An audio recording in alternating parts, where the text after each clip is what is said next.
আমাদের গাড়ি চলে এসেছে, এই যে আমাদের গাড়ি। এই গাড়িটায় আমরা যাব এখন। বৃন্দাবনে যারা এসেছো তারা জানো যে এখানে যেখানেই তাকাবে সেখানেই একটা করে মন্দির তোমরা দেখতে পাবে।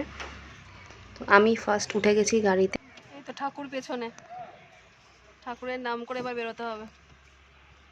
আর এই যে আমার বর, যে সবার লাস্টে উঠবে কারণ সে সামনে বসবে।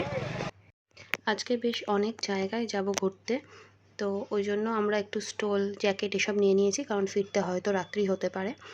তো সবাই খুব এক্সাইটেড কোথায় যাব। আর আমাদের ড্রাইভার দাদাও ভীষণ ভালো ছিল, খুব সুন্দর গান চালিয়ে দিয়েছিল আর নিজেও রীতিমতো নাচানাচি করে আমাদের নিয়ে গেছে।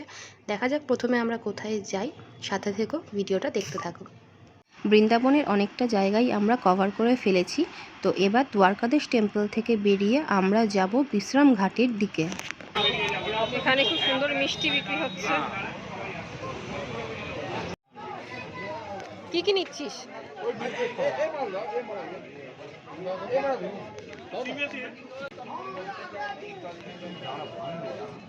এগুলো কি মিল্ক কেক? और ये क्या है? काला का है। দেখি একটু। कितना है?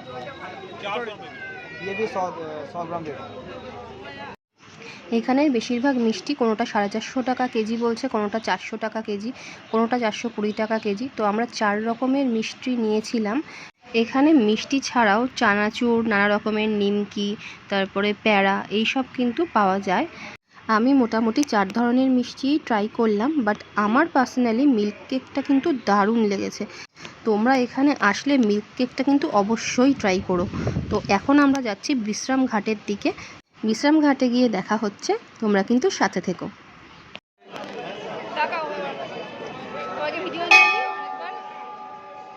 ফাইনালি আমরা চলে এসেছি বিশ্রাম ঘাটে। চলো বিশ্রাম ঘাটের গল্পটা তোমাদেরকে একটু বলি। আমাদের যিনি গাইড ছিলেন উনি আমাদের অনেক গল্প করে করে নিয়ে যাচ্ছিলেন। তো উনি বলছিলেন যে রাজা কংসকে পরাজিত করার পরে শ্রীকৃষ্ণ এই যমুনা নদীর তীরে বিশ্রাম নিয়েছিলেন, ওই জন্য এই যমুনা ঘাটটাকে বিশ্রাম ঘাটও বলা হয়। চলো বিশ্রাম ঘাটটা তোমাদেরকে এবার একটু ঘুরে দেখাই।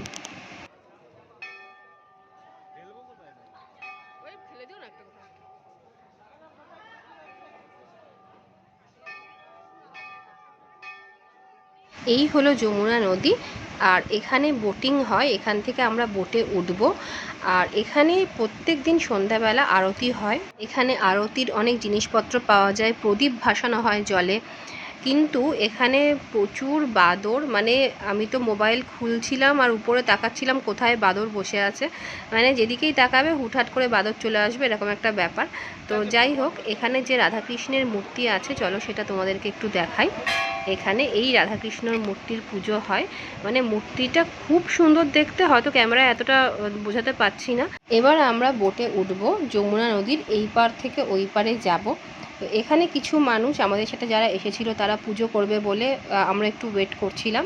আর এখানে বিভিন্ন পুজোর সামগ্রী পাওয়া যায়, তোমাদের তো বলেইছি, ফুল, তারপরে মোমবাতি, প্রদীপ, এই যে এখানে সব বিক্রি হচ্ছে, তো এগুলো পাওয়া যায়। তো তাদের পুজো কমপ্লিট হওয়ার পর আমরা সবাই মিলে বোটে উঠলাম, আর এই বোটে করে এপাশ থেকে ওপাশ যাব। তো সেই ভিডিওগুলো আসছে খুব তাড়াতাড়ি, তোমরা কিন্তু সাথে থাকো, আর ভিডিওগুলো ভালো লাগলে লাইক করে দিও।